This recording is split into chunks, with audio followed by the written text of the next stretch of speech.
Hello friends, எல்லாருக்கும் வணக்கம். எல்லோரும் எப்படி இருக்கீங்க? நல்லா இருக்கீங்களா? நாங்களும் நல்லா இருக்கோம். இன்றைக்கி நம்ம சேனலில் என்ன வீடியோ பார்க்க போகிறோன்னா, ஒரு டே இன் மை லைஃப் வீடியோ தான். இந்த வீடியோ வந்து எப்போ எடுத்ததுன்னு பார்த்தீங்கன்னா, போன வாரம் வெள்ளிக்கிழமை எடுத்தேங்க. அந்த வீடியோவை தான் நான் இன்றைக்கி உங்கள் கூட எடிட் பண்ணி ஷேர் பண்ணுறேன். நம்ம சேனலில் லாங் வீடியோ போட்டே இப்போ ஒரு வாரம் பக்கம் இருக்கும். லாங் வீடியோ போடலை. அப்படியே ஒரு வாரம் எனக்கு நானே ஒரு ரெஸ்ட்டு கொடுத்துக்கிட்ட மாதிரி வீடியோ போடாமல் இருந்துட்டேன். ரொம்ப என்ன சொல்கிறது, வீட்டு வேலைகளும் அதிகமாக இருந்தது. அது மட்டும் இல்லாமல் போன வாரம் ஃபுல்லாக மைண்டும் கொஞ்சம் அப்செட்டாக இருந்தது. கொஞ்சம் உடம்பும் சரியில்லாமல் இருந்தது. சரி, ஓகே, இவ்வளோ இதை வச்சுட்டு எதுக்கு வீடியோ போட்டுட்ருக்க, கொஞ்சம் ரெஸ்ட் எடு அப்படின்னு சொல்லிட்டு எனக்கு நானே ரெஸ்ட்டு கொடுத்துட்டு தான் வீடியோ போடலை. ஷார்ட்ஸ் மட்டும் போட்டிருப்பேன். ஷார்ட்ஸ் வந்து போடுறது ஈஸிங்க.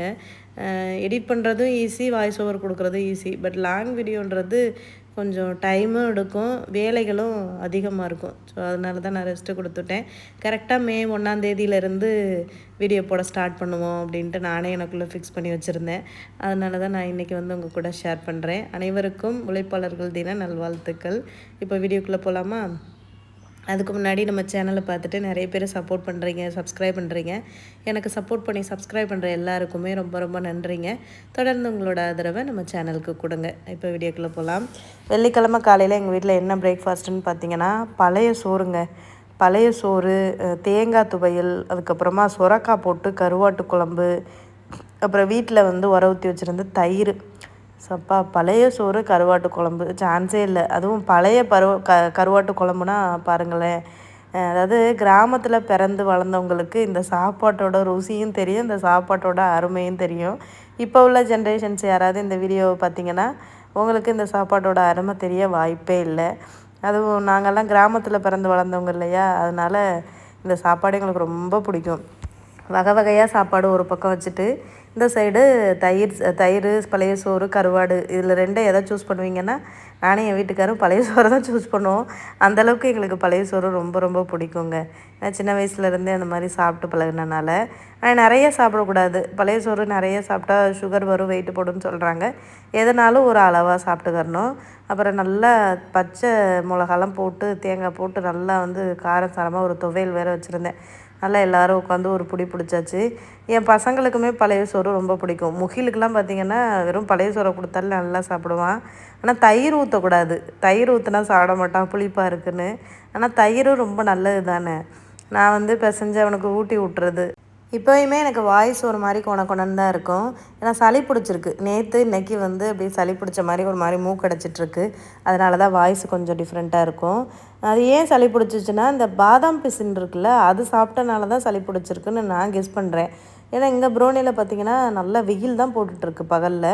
அப்புறம் ஏன் சளி பிடிக்குது அப்படின்னு யோசிச்சு பார்த்ததில், அந்த பாதாம் பிசின் வந்து குளிர்ச்சி. இப்போ ஒரு 2-3 நாளாக நான் காலையில் தேங்காய் பாலோடு அதை மிக்ஸ் பண்ணி வந்து குடிச்சிட்ருக்கேன்னா, என் ஃப்ரெண்டு ஒருத்தவங்களும் சொன்னாங்க வீடியோ பார்த்துட்டு, அதை அளவாக எடுத்துக்கோங்க வினிதா, அது வந்து குடிச்சிங்கன்னா குளிர்ச்சி, சளி பிடிக்கும்னு.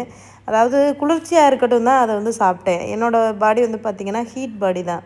ரொம்ப ஹீட்டு வந்து எனக்கு ப்ரொடியூஸ் பண்ணுமா, அதனால தான் அந்த பாதாம் பிசினை வந்து சாப்பிட்டேன். பாடியை வந்து கூலாக வச்சுக்கிறட்டும் அப்படின்ட்டு.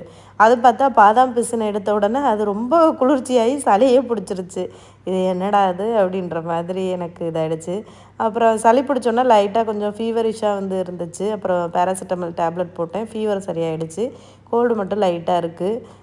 ஓகே, மூக்கடைப்பு மட்டும்தான் இருக்குது, மற்றபடி நல்லா தான் இருக்கேன். அதான் வாய்ஸ் கம்ப்ளீட்டாக சேஞ்சாக இருக்கும். முகிலுக்கு பாருங்களேன், துவையலுக்கு கொடுத்தேன், உரைக்குன்னு சொல்லிட்டு சாப்பிடவே மாட்டேன்ட்டான். இருந்தாலும் காரம் கொஞ்சம் கொடுக்கணும் தானே இந்த பசங்களுக்கு. அப்புறமா காரமே சாப்பிடவே மாட்டாங்க. சின்ன வயசுலேயே காரம் சாப்பிட மாட்டாங்கன்னு விட்டுட்டோன்னா அப்படியே வந்துட்டு சுத்தமாக காரம் சாப்பிடாம பழகிடுறாங்க. அப்புறம் அவங்களுக்கு தனியாக குழம்புல காரம் தனியாக வச்சு கொடுக்குற மாதிரி இருக்குது. அதனால எல்லாத்தையும் வந்து இப்போ ஊட்டி விட்டுறது காரமாக இருந்தாலும். என்ன அழுகிறான் பாருங்களேன். அந்தளவுக்கு ஒன்றும் காரம் இல்லை. 2 பச்சை மிளகா தான் வந்து போட்டேன். அதுக்கே வந்து அவ்வளோ காரமாக. அப்படி இருந்தும் அந்த தேங்காய் கொஞ்சம் இனிப்பாக தான் இருந்தது. அந்த தேங்காய்க்கும் பச்சை மிளகாக்கும் அந்த காரம் கரெக்டாக தான் இருந்துச்சு. இவனுங்களுக்கு தான் ரொம்ப வந்து அதிகமாக இருக்குது. அன்றைக்கி வெள்ளிக்கிழமை அப்படின்றனால பசங்களுக்கு ஸ்கூல் லீவு. அன்றைக்கி மார்க்கெட் போகலாம் அப்படின்ட்டு தான் பிளான் பண்ணியிருந்தோம். அப்புறம் எல்லோரும் வேண்டாம், நான் மட்டும் போயிட்டு வரேன்ட்டு ஹஸ்பண்ட் சாப்பிட்டுட்டு அவங்க மட்டும் போயிட்டு கொஞ்சமாக காய்கறிகளும் மீனும் வந்து வாங்கிட்டு வந்திருந்தாங்க. எல்லோரும் போனோன்னா வந்து சமைச்சு சாப்பிட லேட் ஆயிடுது. நான் வீட்டில் இருந்தேன்னா வீட்டு வேலைகளை கொஞ்சம் பார்த்து வச்சுருந்தேன்னா அவங்க காய்கறி இதுக்கு வாங்கிட்டு வந்து அப்புறம் சமைச்சு சாப்பிட கரெக்டாக இருக்கும்ன்ட்டு நாங்கள் யாருமே வந்து போகலை. ஆனால் எனக்கு வந்து மார்க்கெட் போகிறதுக்கு ரொம்ப ரொம்ப பிடிக்கும். அது வெள்ளிக்கிழமெல்லாம் மார்க்கெட் போனோன்னா நல்லா ஃப்ரெஷ்ஷாக காய்கறிகள்லாம் இருக்குமா, அதை பார்க்குறதே எனக்கு ஒரு சந்தோஷமாக இருக்கும். அதுவே எனக்கு வந்து ஒரு மைண்ட் ரிலாக்ஸாக இருக்கிற மாதிரி இருக்கும். இருந்தாலுமே அன்றைக்கி எனக்கு போகவும் விருப்பம் இல்லை. அதோட அவங்க மட்டும்தான் போயிட்டு வந்திருந்தாங்க. அப்புறம் சாப்பிட்டுட்டு வீட்டில் கொஞ்சம் பாத்திரம் கிடந்ததா அதை வந்து விளக்கிட்டு இருந்தேன். அந்த கேப்பில் தான் ஹஸ்பண்டு மார்க்கெட் போயிருந்தாங்க. இங்கே புரோனை நாட்டை பொறுத்த வரைக்கும் இந்த ஃப்ரெஷ்ஷான காய்கறிகள், ஃப்ரெஷ்ஷான மீன் கிடைக்கிறது தான் எனக்கு ஒரு விதத்தில் கொஞ்சம் சந்தோஷமாகவும் இருக்குது. ஏன்னா மோஸ்ட்லி வெளிநாடுகளில் வந்து இந்த ஃப்ரெஷ்ஷாக கிடைக்கிறத நம்ம எதிரே பார்க்க முடியாது. முக்கியமாக யூரோப்லலாம் பார்த்திங்கன்னா, யூரோப்லேயுமே விவசாயங்கள்லாம் இருக்குது. பட் நம்ம ஊர் காய்கறிகள் வந்து அந்தளவுக்கு ஃப்ரெஷ்ஷாக கிடைக்காது. அங்கே கிடைக்கிறதெல்லாம் உருளைக்கிழங்கு, கேரட்டு, காலிஃப்ளவரு, ப்ரக்கோலி அந்த சைடு விளையிற காய்கறிகள் வந்து கிடைக்கும். பட் நம்ம ஊரில் கிடைக்கிற மாதிரி பாவக்காய், பிற்கங்காய் இந்த மாதிரி நாட்டு ரக காய்கறிகள்லாம் அங்கே வந்து கிடைக்காது. அப்படியே வந்து கிடைச்சாலுமே ரொம்ப பேக்டாக தான் வரும். ஸோ அதனால் இங்கே வந்து புரூனேயில் வந்து பிரச்சனையே இல்லை. எல்லா காய்கறிகளுமே அவ்வளோ ஃப்ரெஷ்ஷாக கிடைக்கும். ஏன்னா இங்கே பக்கத்தில் மலேசியா இருக்கிறதுனால மலேசியாவிலேருந்து எல்லாமே வந்துடும். ஒரு வாரம் தான் கேப் விட்டேன் லாங் வீடியோ வந்து அப்லோட் பண்ணுறதுக்கு. இப்போ நான் வீடியோவில் என்ன பேசுகிறதுனே எனக்கு தெரியல. வீடியோ ரெக்கார்ட் பண்ணிகிட்டு இருக்கும்போது அப்படியே கட் பண்ணி பேசுகிறேன். என்னடா பேசலாம் அப்படின்ற மாதிரி. ஒரு வருஷம் 2-3 வருஷமாக யூடியூப் சேனல் நடத்திட்டுருக்கேன். ஆனால் ஒரு வாரம் வீடியோ போடாமல் இருந்ததுக்கு என்ன பேசுகிறதுனே தெரியலை. யோசிச்சுட்ருக்கேன் என்ன பேசலான்னு சொல்லிட்டு. ரெகுலராக அந்த லாங் வீடியோ போடும்போது அந்த ரொட்டீன் பேசுகிறது கரெக்டாக வந்துச்சு. பட் இப்போ என்ன பேசுகிறது அப்படின்றது எனக்கே தெரியல. என்னமோ ஒரு வாரம் வீடியோ போடாமல் இருந்தது இது நிறைய விஷயங்களை மறந்த மாதிரி எனக்குள்ளே ஒரு ஃபீலிங் இருக்குது. என்ன பண்ணுறது, ஷார்ட்ஸ்னால் நமக்கு 1 நிமிஷம் அதில் வந்து டக்குன்னு பேசி முடிச்சிடலாம். பட் லாங் வீடியோ பார்த்திங்கன்னா ஒரு 15 நிமிஷத்துக்கு மேலே வந்து நம்ம போடுறோம். அதில் என்ன பேசுகிறது அப்படின்ற மாதிரி சில நேரங்கள் தோணும். எனக்கே சில நேரங்களில் போர் அடிக்கிற மாதிரி இருக்கும். என்னடா அது நம்ம போர் அடிக்கிற மாதிரி பேசுகிறோமா அப்படின்னு சொல்லிட்டு நமக்கே எப்படி தோணுதே, நம்ம வீடியோ பார்க்குறவங்களுக்கு எப்படி தோணும் அப்படின்னு சொல்லிட்டு. ஸோ வீடியோ பார்க்குற நீங்கள் சொல்லுங்கள், என்னோடய வீடியோ பார்த்தா உங்களுக்கு எப்படி தோணுதுன்னு ஓப்பனாக சொல்லுங்கள். போர் அடிக்குதா, இல்லை ஓகே இன்ட்ரெஸ்டிங்காக இருக்கா, இல்லை எதையெல்லாம் நான் சேஞ்ச் பண்ணிக்கணும் அப்படின்றத நீங்கள் சொன்னீங்கன்னா அதுக்கேற்ற மாதிரி நான் வந்து மாற்றிக்கிறேன்.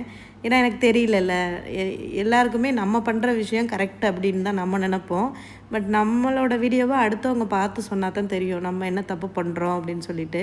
அதனால் என்னோடய வீடியோஸை பார்க்குற நீங்கள் சொல்லுங்கள், எதை வந்து மாற்றிக்கலாம், எப்படி வீடியோ போட்டால் இன்ட்ரெஸ்டிங்காக இருக்கும் அப்படின்றத. அதுக்கப்புறம் இந்த 2 பேருக்கு இந்த பசங்களுக்கு சண்டை. முகில் வந்து என்கிட்ட கம்ப்ளைண்ட் பண்ணுறான், அண்ணா வந்து ஏதோ ஒன்று தரமாட்டேங்கிறான்னு சொல்லிட்டு.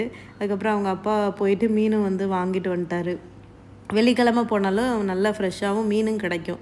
ஏன்னா அங்கே வெள்ளிக்கிழமை வந்து இங்கே இந்த நாட்டு மக்கள்லாம் கொஞ்சம் நல்லா செலிப்ரேட் பண்ணுவாங்க அந்த டேயை. ஏன்னா முஸ்லீம் கண்ட்ரி அப்படின்றனால முஸ்லீம்ஸு பொதுவாகவே வெள்ளிக்கிழமை தான் அவங்க வந்து அந்த தொழுவாங்க இல்லையா, அப்போ அவங்க தொழுவிட்டு வந்து நல்லா சமைச்சு சாப்பிடுவாங்க. ஸோ அதனால் வெள்ளிக்கிழமை மார்க்கெட்லாம் போனோம்னா நல்லா க்ரௌடாக தான் இருக்கும்.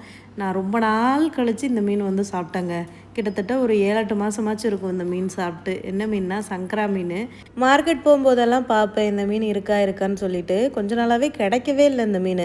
அப்படியே கிடைச்சாலும் ரொம்ப பழசாக ஒரு மாதிரி இருக்கும் பார்க்குறதுக்கே. இந்த மீன் ஃப்ரெஷ்ஷாக இருந்துச்சுன்னா இந்த மாதிரி இருக்கும். பழசாக இருந்துச்சுன்னு வைங்களேன், இந்த மீனோட அந்த சைடில் வந்து மஞ்சள் கலரில் ஒரு கோடு மாதிரி வந்துடும். அது மஞ்சள் ஆகிடுச்சினாலே அது பழைய மீன் தான். ஸோ அந்த மாதிரியே தான் கிடச்சிட்டு இருந்துச்சு. ஆனால் டேஸ்ட்டு ரொம்ப நல்லாயிருக்கும். ஆனால் கொஞ்சம் முள்ளாக இருக்கும். முள்ளெல்லாம் கொஞ்சம் எடுத்துகிட்டு பொறுமையாக சாப்பிட்ற மாதிரி தான் இருக்கும். ஆனால் டேஸ்ட் ரொம்ப நல்லாயிருக்கும். இந்த நகர மீன் வந்து ஒரே ஒரு மீன் இதோட சேர்ந்து இப்படியே வந்திருக்கும் போல் அது இருந்தது. அது 1 கிலோ வாங்கிட்டு வந்திருந்தாங்க. 1 கிலோனா பார்த்திங்கன்னா $5 புரூனை டாலர் படி. $5 நம்ம ஊர் காசுக்கு ஒரு $350 பக்கம் வரும். ஏன்னா புரூனை டாலர் $1 வந்து இப்போ உள்ள ரேட்டுக்கு $65 இருக்குது. ஸோ அதை தான் இன்றைக்கி மீன் குழம்பு வைக்கலாம், மீன் குழம்பு வச்சு சோறாக்கலான்னு பார்த்தேன். ஆனால் அன்றைக்கி வந்து நான் மாவு அரைச்சி வச்சுருந்தேன் இட்லிக்கு. காலையில் வந்து பழைய சோறையே சாப்பிட்டோமா, அதனால் இட்லி சுட முடியல. அதுக்கப்புறம் சரி இந்த மாவை வந்து ஃப்ரிட்ஜில் தான் தூக்கி வைக்கணும், இதவையே லஞ்சாக மாற்றிடுவோன்னு சொல்லிட்டு இட்லியும் மீன் குழம்பும் தான் வச்சுருந்தேன் மதியம் லஞ்சுக்கு. மதியம் லஞ்சுக்கு வந்து இட்லி அந்தளவுக்கு சாப்பிட்டதே கிடையாது. ரொம்ப நாட்கள் ஆகிடுச்சு இந்த மாதிரி சாப்பிட்டு. சோறு தான் என் வீட்டுக்காருக்கு மட்டை அரிசி சோறு தான். அவருக்கு சோறு சாப்பிட்டா தான் வயிறே ஃபில் ஆகும்.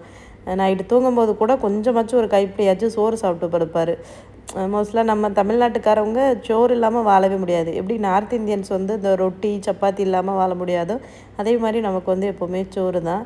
பட் சோறு சாப்பிட்றதுனால தான் நமக்கு வந்து அதிகமாகவும் வெயிட்டும் போடுது. பட் தெரிஞ்சுமே நம்மளால் சோறை வந்து கண்ட்ரோல் பண்ண முடியாது. நம்ம வந்து சின்ன வயசுலேருந்தே அரிசி சாப்பிட்டு பழகுனனால எதுனாலுமே ஒரு அளவாக சாப்பிட்டுக்கிறது நல்லது தான். அப்புறம் இட்லி பிளேட்டில் வந்து இட்லி ஊற்றி வச்சுட்டு அதுக்கப்புறம் தான் வந்து மீனை வந்து க்ளீன் பண்ண ஸ்டார்ட் பண்ணேன். ஏன்னா இட்லி ஊற்றி வச்சிட்டோம்னா வெந்துட்டுருக்கும் இல்லையா, அதனால். ஏன்னா மீனை க்ளீன் பண்ணால் கொஞ்சம் லேட்டாக தான் ஆகும். இந்த சின்ன சின்ன மீன்களெல்லாம் க்ளீன் பண்ணி கொடுக்க மாட்டாங்க மார்க்கெட்டில். அந்த வஞ்சரம் மீன், அதுக்கப்புறமா இந்த வெலை மீன்லேயே பெருசு பெருசாக இருக்குமே, அந்த மாதிரி மீன்கள் வாங்கினா மட்டும்தான் இங்கே கட் பண்ணி கொடுப்பாங்க. இந்த சின்ன மீனெல்லாம் மீனாகவே கன்சிடர் பண்ண மாட்டாங்க, நீங்களே எடுத்துகிட்டு க்ளீன் பண்ணிக்கங்கன்றவாங்க. ஸோ அந்த க்ளீன் பண்ணுறது தான் பெரிய டாஸ்க்கு. இது கொஞ்சம் க்ளீன் பண்ண டைம் தான் எடுக்கும். ஏன்னா இந்த மீனில் வந்து அந்த சிரா அது வந்து நிறையா இருக்கும். கொஞ்சம் பொறுமையாக பார்த்து தான் வந்து எடுக்கணும். ஆனால் எனக்கு ரொம்ப ஆசையாக இருந்தது இந்த மீன் எப்படா குழம்பு வச்சு சாப்பிடுவோன்னு சொல்லிட்டு. ஏன்னா மீன் குழம்புக்கும் இட்லிக்கும் நல்ல காம்பினேஷன் தானே. அதோட எடுத்து ஊற்றிட்டு இட்லி பாத்திரத்தில் வந்து வச்சாச்சு. இந்த இட்லி பாத்திரம் எங்கே வாங்குனீங்க அப்படின்னு சொல்லிட்டு ஒரு சில பேர் வந்து கேட்டிருந்தீங்க. இது வந்து எங்கள் ஊரில் ஒரு பாத்திர கடையில் தாங்க நான் வந்து வாங்கினேன். ஸ்டீலில் இட்லி பாத்திரம்னு கேட்டிங்கனாலே எல்லா பாத்திர கடைகள்லையுமே கிடைக்கும். அதுக்கப்புறம் ஒரு இட்லி பாத்திரம் எங்கே வாங்கணும்னு சொல்லி கேட்டிருந்தாங்க. ஒரு சின்ன குழம்பு வைக்கிற கடாய் மாதிரி வச்சுட்டு அதில் வந்து இந்த இட்லி பிளேட்டை உள்ளே வச்சு மூடி வச்சுருப்பேன். அது வந்து இட்லி பாத்திரமே கிடையாது, அது நானாக செட்டப் பண்ணது. அது வந்து ஒரு தனி கடாய், ஒரு குட்டி கடாய். அதுக்குள்ளே என்னோடய அந்த இட்லி பிளேட்டை உள்ளே வச்சு பார்த்தேன், அது கரெக்டாக செட் ஆச்சு. அதாவது ஒரு சிங்கிளாக ஒரு 5 இட்லி மட்டும் அவிக்கிறோம், ஒரு பிளேட்டை மட்டும் போட்டு அவிக்கிறோம் அப்படின்னா அதை வந்து யூஸ் பண்ணிக்கிடுவேன். 2 பிளேட் போட்டு அவிச்சா தான் நான் அந்த இட்லி பாத்திரத்தை எடுப்பேன். அது சின்ன கடாயில் வந்து எனக்கு ஒரு பிளேட் வைக்க ஈஸியாக இருக்குமா, அதனால் அதுக்குள்ளே அந்த பிளேட்டை இட்லி ஊற்றி வச்சுட்டு மேலே இந்த இட்லி சட்டி மூடி வச்சோம்னா அதுக்கு அழகாக அப்படியே செட் ஆயிடுச்சு. அதுக்கு நானே வந்து வச்சுக்கிட்டேன். ஆனால் ஒரு சில பேர் கேட்டுகிட்டே இருப்பீங்க, அந்த இட்லி பாத்திரம் எங்கே வாங்கினீங்கன்னு. நம்மளாக க்ரியேட் பண்ணிக்கிட்டது தாங்க அது. போன வாரம் ஒரு ஷார்ட்ஸில் சொல்லியிருந்தேன் ஹாஸ்பிட்டல் போகிறேன்னு சொல்லிட்டு. கையில் வந்து ஒரு பொறியாக ஒன்று வந்திருக்கு, இச்சிங்காகவே இருக்குது அப்படின்னு சொல்லிட்டு. அதை நான் ஆரம்பத்தில் லேசாக விட்டுட்டேன், இது என்ன பண்ண போதும் சரியாயிரும்னு சொல்லிட்டு நான் வந்து இந்த மஞ்சளும் வேப்பிலையுமே அரைச்சி போட்டேன். அது வந்து இந்த ஆன்டிசெப்டிக் தானே, அது வந்து இந்த இச்சிங் இதுகளுக்கெல்லாம் சரி பண்ணிடும்னு சொல்லிட்டு. பட் அது போட்டுமே சரியாகவே இல்லை. நம்ம ஊராக இருந்தால் இந்த குப்பை மேனி இலை இருந்துச்சுன்னா நம்ம போடலாம். ஏன்னா அதில் நிறைய மருத்துவ பயன்கள் இருக்குது. இந்த தோல் சம்மந்தப்பட்ட நோய்கள் எல்லாத்தையுமே சரி பண்ணோம். இங்கே வந்து அது கிடைக்காது. குப்பைமணி இந்த ஊரில் வந்து நான் பார்த்ததே இல்லை. அப்புறம் இப்போ 1 மாதத்துக்கிட்ட ஆகிடுச்சு. அது பார்த்தா அப்படியே ஸ்ப்ரெட் ஆகிக்கிட்டே வர ஆரம்பிச்சிருச்சு. அப்புறம் எனக்கு ரொம்ப பயமாயிடுச்சு. அப்புறம் ஹஸ்பண்டு கூப்பிட்டுட்டே இருப்பாங்க அவங்க ஹாஸ்பிட்டல் போகலான்னு. ஏன்னா என் ஹஸ்பண்ட் வந்து எதனாலுமே டக்குன்னு உடனே போய் பார்த்துடணுன்னு சொல்லுவாங்க. நான் தான் கொஞ்சம் அசால்ட்டாகவே இருப்பேன். அப்புறம் பார்த்தா அன்றைக்கி ரொம்ப எனக்கு இச்சிங்காகவே இருந்துச்சு. அப்படியே அதை போட்டு சொரிஞ்சிட்டே இருந்தேன்னா அப்புறம் பார்த்துட்டாங்க, ஏதாவது சொரியாசிஸ் இது வந்துட போது, ஒழுங்கு மரியாதையே வந்துடுன்னு சொல்லிட்டு. அப்புறம் டக்குன்னு என்னடா அவர் இப்படி சொல்கிறாருன்னு சொல்லிட்டு. ஆமாம், எதனால நீ ஃபஸ்ட்டே போய் ஹாஸ்பிட்டலில் பார்த்தா ஆயில்மெண்ட் வாங்கி போட்டுருன்னா சரியாயிரும்ன்ட்டு. அப்புறம் கவர்மெண்ட் போகலாம் அப்படின்னு தான் நான் பிளான் பண்ணேன். அப்புறம் கவர்மெண்ட்டு சில நேரங்களில் வந்து கவர்மெண்ட்டில் கொடுக்குற மருந்து எங்களுக்கு செட்டே ஆக மாட்டேங்குது, சரியாகவே மாட்டேன்ருச்சு. கவர்மெண்ட் போனாலுமே ப்ரைவேட் போகிற மாதிரி தான் இருந்துச்சு. சரி ஓகே, செலவானாலும் பிரச்சனை இல்லை, ப்ரைவேட்டே போயிடலாம் அப்படின்னு சொல்லிட்டு அப்புறம் ப்ரைவேட் ஒரு கிளினிக்கு போனோம். ஹஸ்பண்டு தான் வந்து கூகுளில் சர்ச் பண்ணி வந்து பார்த்தாங்க, இங்கே வந்து ஏதாவது டெர்மட்டாலஜிஸ்ட் வந்து இருக்காங்களான்னு சொல்லிட்டு. அவங்க கரெக்டாக பார்த்தா நம்ம தமிழ்காரவங்க. அதோட ரொம்ப ஹாப்பியாக ஆகிடுச்சு. ஏன்னா நமக்கு என்ன பிரச்சனை அப்படின்றத நம்ம தமிழ்லேயே ஈஸியாக வந்து எல்லாத்தையும் எக்ஸ்பிளைன் பண்ணிடலாம் இல்லையா. அப்புறம் அவங்கக்கிட்ட போய் நான் சொன்னேன், இந்த மாதிரி 1 மாதமாக எனக்கு இந்த மாதிரி இருக்குது அப்படி சொல்லிட்டு. அப்புறம் நிறையா அவங்க கேட்டாங்க, நல்லாவும் பேசினாங்க. பேசிட்டு அதுக்கப்புறமா எனக்கு வந்து சோப்பு சேஞ்ச் பண்ண சொன்னாங்க. என்ன சோப்பு போடுறீங்கன்னு கேட்டாங்க. சிந்தால் வந்து யூஸ் பண்ணிகிட்ருக்கேன்னு சொன்னேன். அப்புறம் அவங்க இந்த செபாமேட் இருக்குது பார்த்திங்களா, அதை வந்து யூஸ் பண்ண சொன்னாங்க. அதுதான் ஸ்கின்னுக்கு ரொம்ப நல்லதுன்ட்டு. குழந்தைங்களுக்குமே அதை வந்து யூஸ் பண்ணிக்கோங்க, இந்த மாதிரியெல்லாம் வராது. மோஸ்ட்லி தண்ணி தான் செட் ஆகலைன்னு சொன்னாங்க. இங்கே முகிலுக்குமே முன்னாடி அந்த மாதிரி தான் இச்சிங்காகவே இருந்துகிட்டே இருந்தது. அவனைக்குமே ஹாஸ்பிட்டல் கூட்டிகிட்டு போய் அதை சரி பண்ணோம். பட் இப்போ பார்த்தா எனக்கும் வர மாதிரி இருக்குது. மேபி தண்ணி செட் ஆகாமல் இருந்திருக்கலாம், அப்புறம் கிளைமேட்டு இது மாதிரி இருந்திருக்கும், இல்லைனா உங்களுக்கு ரொம்ப வேர்த்துருக்கும் அப்படின்னு சொன்னாங்க. அப்புறம் தான் எனக்கு டக்குன்னு ஞாபகம் வந்துச்சு, நம்ம வந்து இந்த ரன்னிங் போகிறோம், வாக்கிங் போகிறோம், எக்ஸசைஸ் பண்ணுறோம், அதிகமாக நமக்கு வேர்க்குது இல்லையா, ஸோ அதனால் கூட வந்திருக்குன்னு சொல்லிட்டு. அப்புறம் அது ஆரம்பத்திலே பார்த்துருங்க, இல்லைனா அது ஸ்ப்ரெட் ஆச்சுன்னா அது டேஞ்சரஸ் தான் அப்படின்னு சொல்லிட்டு. அப்புறம் மருந்து ஒரு பவுடர்லாம் கொடுத்தாங்க. இப்போ அது போட்டு ஒரு 2 டேஸ் வந்து போட்டு பரவாயில்ல, அது சரியாயிடுச்சு. டக்குன்னு ஒரு மாதிரி பயந்துட்டேன் நான், என்னமாவது வந்துடுமோ அப்படி சொல்லிட்டு. என் வீட்டுக்கார் சொல்லுவார், இவ வந்து தைரியமாக இருக்கணும்னு யூடியூப்பில் வீடியோ போட்டு எல்லாருக்கும் சொல்லுவாள், ஆனால் இவ தைரியமாகவே இருக்க மாட்டா அப்படின்னு சொல்லிட்டு சொல்லுவார். லைஃப்பில் என்ன வந்தாலுமே நம்ம வந்து ஸ்ட்ராங்காக இருக்கணும், பயப்படக்கூடாது அப்படின்றத புரிஞ்சுக்கிட்டேன். என்ன பண்ணுறது, ஏதாவது ஒன்று வந்துச்சுன்னா ரொம்ப பயந்து ரொம்ப வந்து நம்ம அதை நினச்சி வருத்தப்படுறதுனால ஏதாவது ஆக போதா, எதுவுமே ஆகாது. நம்ம அடுத்து அதை என்ன பண்ணலாம் அப்படின்னு தான் யோசிக்கணும். லைஃப்பில் என்ன நடந்தாலுமே அந்த ஸ்ட்ராங்கான ஒரு மனசை வந்து நம்ம எப்போவுமே கொண்டு வரணும். அதைத்தான் நான் நினச்சிக்கிட்டேன். இப்போ ஓகே, நல்லா இருக்கேன். ஒரு சில பேர் கமெண்ட்ஸ்லேயே சொல்லியிருந்தீங்க, உடம்பு பார்த்துக்கோங்க, டேக் கேர்க்கா அப்படின்னு சொல்லிட்டு. பரவாயில்ல. இப்போ மீன் குழம்பு எப்படி வைக்கிறதுன்னு பார்ப்போமா? மீன் குழம்பு வந்து நான் தேங்காய் போட்டு தான் வச்சுருந்தேன். தேங்காய் அரைச்சிட்டு இந்த திருநெல்வேலி கன்னியாகுமரி பக்கம்லாம் வைப்பாங்கள்ல, அந்த மாதிரி தான் வச்சேன். கேரளா ஸ்டைலும் சொல்லலாம், கன்னியாகுமரி ஸ்டைலும் சொல்லலாம், திருநெல்வேலி சைடும் சொல்லலாம். தேங்காய் அரைச்சிட்டு அது கூடயே வந்துட்டு தக்காளி 2 தக்காளி அரைச்சே சேர்த்துட்டேன். ஏன்னா அந்த தக்காளி ரொம்ப காயாக இருந்துச்சு, கையை வச்செல்லாம் கரைக்கவே முடியாது, கையே வலிச்சிடும் நமக்கு. அதனால் அரைச்சி சேர்த்துக்கிட்டேன். அப்புறம் ஒரு 3 பச்சை மிளகா, அப்புறம் புளி தண்ணி கொஞ்சமாக சேர்த்துக்கிட்டேன். அப்புறம் மிளகாய் பொடி, மல்லிப்பொடி அதெல்லாம் போட்டுட்டு அதுக்கப்புறம் தான் நல்லா வந்து மிக்ஸ் பண்ணிவிட்டு மீனையும் அது கூடயே உள்ளே ஃபுல்லாக போட்டு கொதிக்க வச்சுட்டு இறக்கையில் தாளிப்பு கொடுப்போம் பார்த்திங்களா. ஸோ அந்த மாதிரி தான் பண்ணியிருந்தேன். ரொம்ப நல்லா இருந்தது, எனக்கு ரொம்பவே பிடிச்சிருந்துச்சி. எங்கள் ஊர் சைடெல்லாம் நாங்கள் தேங்காய் போட்டே வைக்க மாட்டோம். காரக்குழம்பு எப்படி வைப்போமோ அதே மாதிரி தான் மீன் குழம்பு வைப்போம். ஆனால் இப்போல்லாம் வந்து தேங்காய் இல்லாமல் இறங்கவே மாட்டேங்குது எந்த குழம்புமே. எல்லா மீனையுமே வந்து உள்ளே போட்டாச்சு. மீன்லேயே மஞ்சள் பொடி, மிளகாய் பொடி, உப்பெல்லாம் போட்டு மிக்ஸ் பண்ணி வச்சுருந்தேன், நல்லா கழுவி அதோட போட்டாச்சு. இந்த மீன் வந்து ரொம்ப கொதிக்க விடக்கூடாது. ரொம்ப கொதிக்க வச்சோன்னா ரொம்ப தூளாக உடஞ்சி போயிடும். ஸோ அதனால் ஒரு பக்குவத்தோடையே இறக்கிடணும். இல்லைன்னா குழம்பு பூரா ரொம்ப முள்ளாயிரும். ஏன்னா அந்த மீன் முள் தானே அதிகமாக இருக்கும். ஆனால் ஃப்ரெஷ்ஷான மீன் வாங்கி அப்போவே குழம்பு வச்சு சாப்பிட்றதுலேயே ஒரு டேஸ்ட் இருக்குங்க. இதே நம்ம வந்து இந்த மீனை ஃப்ரிட்ஜில் வச்சுட்டு ஒரு 2-3 நாள் கழித்து சமைச்சோன்னா சுத்தமாக அந்த மீன் குழம்பு மாதிரியே தெரிய மாட்டேங்குது. ஸோ அதனால் இப்போ இந்த ஃப்ரிட்ஜில் ஸ்டோர் பண்ணுற பழக்கத்தையே விட்டுட்டேன். சில நாள் என் வீட்டுக்கார் போய் மொத்தமாக மீன் வாங்கிட்டு வருவார். இந்த வாரத்துக்கு மொத்தமாக அந்த மீனை வச்சுக்கோ, கொஞ்சம் கொஞ்சமாக எடுத்து சமைச்சிக்கோன்னு சொல்லிவிட்டு. ஏன்னா நாங்கள் கொஞ்சம் நான்வெஜ் அதிகமாக தான் சாப்பிடுவோம். நான்வெஜ் இல்லாமல் எங்களுக்கு இறங்காது. கருவாடு இருக்கணும், இல்லைனா மீன் இருக்கணும், இல்லைனா சிக்கன் இருக்கணும். மட்டன் வந்து இங்கே கிடைக்குமா கிடைக்காதா அப்படின்னு சொல்லிட்டு ஒரு சில பேர் கேட்டிருந்தீங்க. மட்டன் வந்து இங்கே கிடைக்குங்க, ஆனால் விலை வந்து ரொம்ப அதிகம். நம்ம ஊர் காசுக்கு வந்து பார்த்திங்கன்னா ஒரு 2500 பக்கம் வரும். $35 இங்கே $35 படி.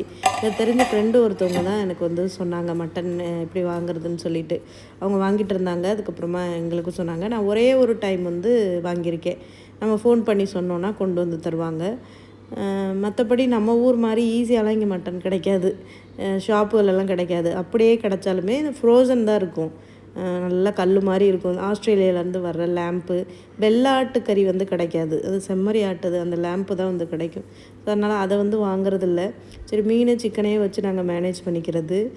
ஊர்லலாம் இருக்கும்போதெல்லாம் நல்லா மட்டன் கிடைக்கும். எங்கள் ஊர் சைடெல்லாம் கிராமம் தானே, ஞாயிற்றுக்கிழமை ஆனாலே நல்லா ஃப்ரெஷ்ஷாக ஆடு வெட்டுவாங்க. அங்கேயே போய் அந்த ஆட்டோட எல்லா பார்ட்ஸும் வாங்கிட்டு வருவார் என் வீட்டுக்கார். ஆட்டுக்கால், ரத்தம், செவரொட்டி. 2020 தான் நாங்கள் ஊரில் இருந்தோம் 1 இயர். அப்போ முகில் வந்து வயிற்றில் இருந்தேன், ப்ரெக்னெண்ட்டாக இருந்தேன். அப்போல்லாம் செவரொட்டிலாம் நான் அவ்வளோ சாப்பிட்ருக்கேன். ரத்தம் அதெல்லாமே நல்லா ஃப்ரெஷ்ஷாக கிடைக்கும். என்ன தான் நம்ம வெளிநாடு வந்து இங்கே வந்து வாழ்ந்தாலுமே நம்ம ஊர் தாங்க, பெஸ்ட்டு தாங்க. ஏதோ ஒரு விதத்தில் நம்ம ஊரை வந்து நிறையாவே மிஸ் பண்ணுறோம் அப்படின்னு தான் தோணுது. மனிதனோட வாழ்க்கையே மிஷின் மாதிரி ஆகிப்போச்சு. பணத்துக்காண்டியே ஓடிக்கிட்டு இருக்க மாதிரியான காலம் ஆகிப்போச்சு. ஆனால் சொந்த ஊர்லேயே வந்து வேலை கிடச்சி வாழ்கிறவங்கெல்லாம் ரொம்ப கொடுத்து வச்சவங்கன்னே சொல்லலாம். ஏன்னா நிறைய விஷயங்களை அவங்க வந்து மிஸ் பண்ண மாட்டாங்க. இங்கே வெளிநாட்டில் வந்து ஒரு தனிமையாக வீட்டுக்குள்ளேயே வாழ்கிறதுன்றது கொஞ்சம் கஷ்டமாக இருக்கும். ஆனால் அங்கே வாழ்கிறவங்களுக்கு அவங்க என்னப்பா வெளிநாட்டில் இருக்காங்க, நமக்கும் அந்த மாதிரி வாழ்க்கை கிடைக்காதா அப்படின்னு தோணும். ஊரில் இருக்கிறவங்களுக்கு வெளிநாடு வர ஆசையாக இருக்கும். வெளிநாட்டில் இருக்கிறவங்களுக்கு எப்படா ஊருக்கு போவோன்னு ஆசையாக இருக்கும். எனக்கெலாம் எப்படா டிசம்பர் மாதம் வரும், எப்படா ஊருக்கு போவோம் அப்படின்னு மனசு சொல்லிக்கிட்டே இருக்குங்க. ஸோ இக்கரைக்கு அக்கறை பச்சையாக தானே இருக்கும் எப்போவுமே. ஸோ அது மாதிரி தான். ஸோ அப்புறம் சமைச்சிட்டேங்க இட்லி, அதுக்கப்புறமா மீன் குழம்பு வந்து வச்சாச்சு. பசங்களுக்கும் ஹஸ்பண்டுக்கும் சாப்பாடு எடுத்து கொடுத்துட்டு நான் போய் குளிச்சுட்டு வந்துட்டேங்க. பயங்கரமான ஸ்வெட்டு. இந்த மீனெல்லாம் க்ளீன் பண்ணி கிச்சனில் நின்று சமைச்சு இது பண்ணுறதுக்குள்ளேயே வேர்த்து விறுவிறுத்து போச்சு. குளிச்சுட்டு அதுக்கப்புறமா வந்து மொபைலில் கொஞ்சம் நேரம் நோண்டிகிட்டு இருந்தேன். டிவி இல்லாதனால அதிகமாக அந்த மொபைலில் தான் பார்க்குற மாதிரி இருக்குது. டிவி இருக்குது இந்த வீட்டில். நாங்கள் வந்து ஃபிக்ஸ் பண்ணலை. என் ஹஸ்பண்டு தான் டிவி எடுத்து ஸ்டோர் ரூமில் போட்டாங்க. டிவி இருந்துச்சுன்னா 24 மணி நேரமும் நீங்கள் டிவி தான் பார்ப்பீங்கன்னு. ஏன்னா என் பசங்க ரொம்ப மோசம். டிவி, லேப்டாப் இருந்தாலும் அதிலே உட்காந்துருவானுங்க. டிவி எப்படி போட தெரியும் சொல்லி கொடுத்தோம்னா அவ்வளோதான், இது 24 ஹவர்ஸும் ஓடிக்கிட்டே தான் இருக்கும் அப்படின்ட்டு அவர் டிவியை தூக்கி வச்சுட்டாரு. மொபைல், லேப்டாப்னால் எப்போயாச்சும் கொஞ்சம் நேரம் பார்த்துக்கலாம் அப்படின்னு சொல்லிட்டு. பட் சில நேரம் வந்து கொஞ்சம் ஏக்கமாக தான் இருக்கும், டிவி இருந்தால் ஏதாச்சும் படம் பார்க்கலாமேன்னு. ஆனால் இப்போ தான் வந்து எல்லாமே யூடியூப், இன்டர்நெட்லேயே வந்துருச்சு. அதனால் மொபைலில் தான் அதிகமாக பார்க்குற மாதிரி இருக்குது. அப்புறம் நான் ஒரு 3 இட்லி வச்சு அந்த காலையில் வச்ச துவையல் இருந்துச்சுங்க, நல்லா கெட்டி சட்னி மாதிரி. எனக்கு ரொம்ப பிடிக்கும் இட்லி தேங்காய் சட்னி இந்த மாதிரி வச்சு சாப்பிட்றதுக்கு. அந்த துவையலை யாருமே எடுக்கல, காலையில் கஞ்சிக்கு சாப்பிட்டதோட சரி நம்ம வச்சு சாப்பிட்லான்னு சொல்லிட்டு கூடவே நல்லா மீன் குழம்பையும் வச்சு சாப்பிட்டு அன்றைக்கி டே அப்படி தாங்க போச்சு. அவ்வளோதாங்க இந்த வீடியோ. நெக்ஸ்ட் வீடியோவில் பார்க்கலாம். பாய் பாய்.